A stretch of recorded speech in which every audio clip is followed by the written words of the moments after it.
அனைவருக்கும் வணக்கம். வாழ்க வளமுடன். நான் உங்கள் பாலசுப்ரமணி.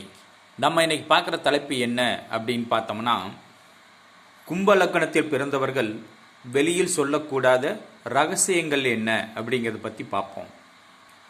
நீங்கள் கும்ப லக்கணத்தில் பிறந்திருக்கிறீங்க அப்படின்னா, நீங்கள் உங்களுடைய வருமானத்தை வெளியே சொல்லக்கூடாது. அதாவது தொழில் மூலம் வரக்கூடிய வருமானத்தை வெளியில் சொல்லக்கூடாது.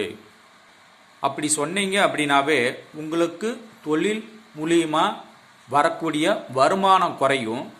அப்படியே வந்தாலும், அதாவது வருமானம் வந்தாலும் அது கையில் ஒன்றும் நிற்காது, ஏதோ ஒரு விலைய செலவு ஆயிரும்.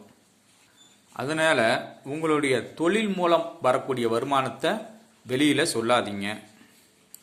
அதே மாதிரி கும்பலக்கணத்தில் பிறந்தவங்க உங்களுடைய மாமியாரை பெருமையாக பேசக்கூடாது. எங்கள் மாமியார் பரவாயில்ல, தங்கமானவிங்க, எங்கள் மாமியார் அப்படி இப்படின்னு உங்கள் மாமியாரை பற்றி நீங்கள் பெருமையாக பேசுனீங்க அப்படின்னாவே அதனால் மாமியார்னால நடக்க வேண்டிய நன்மை, அதாவது உங்களுக்கு நடக்க வேண்டிய நன்மை கூட உங்கள் மாமியார் உங்களுக்கு செய்ய முடியாமல் போகலாம், அப்படியும் வரலாம்.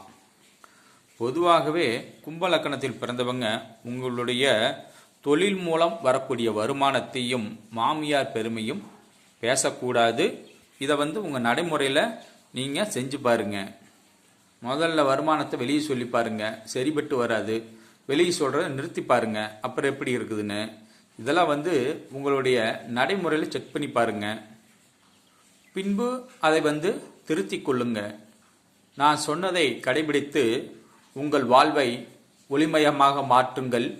வெற்றி மேல் வெற்றி அடையுங்கள். வாழ்க வளமுடன். நன்றி, வணக்கம்.